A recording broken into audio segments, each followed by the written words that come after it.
Olá pessoal, meu nome é Rafaela e junto com Tamires vamos falar um pouco sobre tipos de controle. Bom, em primeiro lugar vamos relembrar o que é controle. Variáveis de controle são as decisões a serem feitas no problema analisado.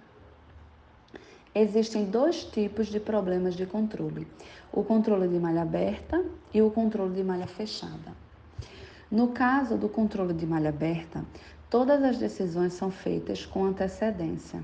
Já no controle de malha fechada, as decisões podem ser revisadas à luz de novas informações incorporadas nas variáveis de estado atuais. E o que isso significa? É que no controle de malha aberta, o tempo utilizado é o inicial.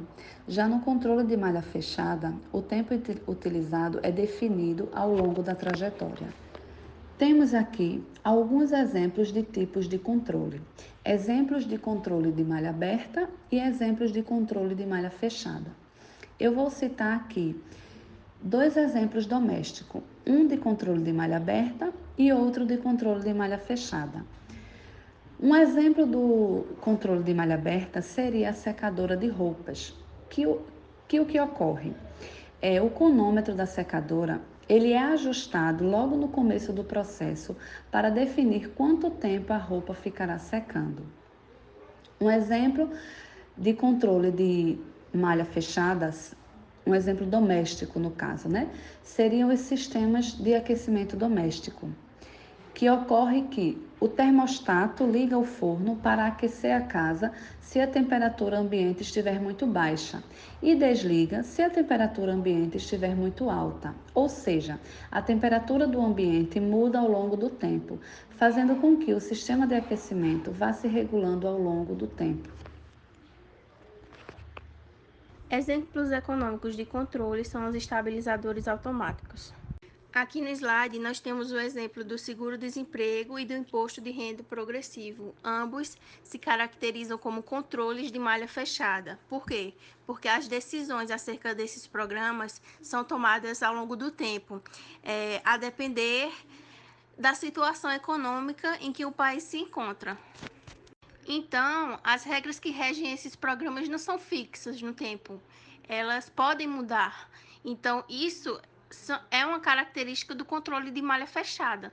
Agora, caso o governo tomasse essas decisões, registrem essas leis apenas no começo do programa e elas fossem invariáveis ao longo do tempo, então a gente diria que esses programas eram controles de malha aberta, o que não é o caso. E aqui a gente tem uma figura compilando todas essas informações sobre o problema de controle.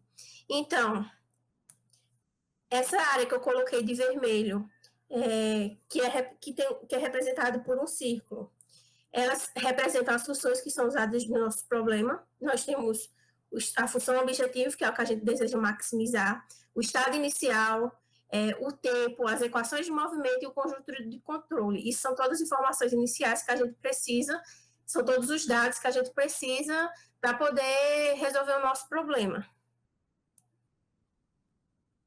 Esse retângulo que aparece nas imagens são como o nosso problema está sendo formalizado, como vai ser o caminho ao longo do desenvolvimento do nosso problema. O objetivo dele seria, no caso, o de maximizar a nossa função de objetivo. Então, a gente vai ter a trajetória de controle e a trajetória de estado. Elas estão ligadas à equação de movimento do nosso problema. E esses trapézios são os controles que a gente está analisando, o controle de malha aberta e o controle de malha fechada. Ambos estão ligados à trajetória de controle, só que no caso do controle de malha aberta, o tempo vai ser definido logo no começo, no tempo terceiro, melhor dizendo, as nossas decisões vão ser tomadas no tempo inicial, enquanto que no controle de malha fechada, as decisões vão ser tomadas ao longo da minha trajetória de controle. E aí a gente vai falar dos tipos de controle. No caso, a gente vai ter dois tipos. Quando o problema não contém variáveis aleatórias e quando o problema contém variáveis aleatórias. No caso em que o problema de controle não contém variáveis aleatórias e que todos os parâmetros, funções e conjuntos relevantes são completamente especificados, a gente vai poder resolver o problema de controle tanto pelo controle de malha aberta, utilizando o controle de malha aberta, quanto utilizando o controle de malha fechada. Porém, por a gente poder usar qualquer um dos dois, a gente vai preferir sempre utilizar o controle de malha aberta, porque, algebricamente falando, ele é mais fácil de se resolver do que o controle de malha fechada. E aí, em casos em que há variáveis aleatórias, geralmente há incertezas iniciais sobre os parâmetros, funções ou conjuntos de problemas. Então, o controle de malha fechada consegue reduzi-los, eliminando-os à medida que o processo se desenvolve, pois nesse caso ele gera um máximo mais alto do que o controle de malha aberta.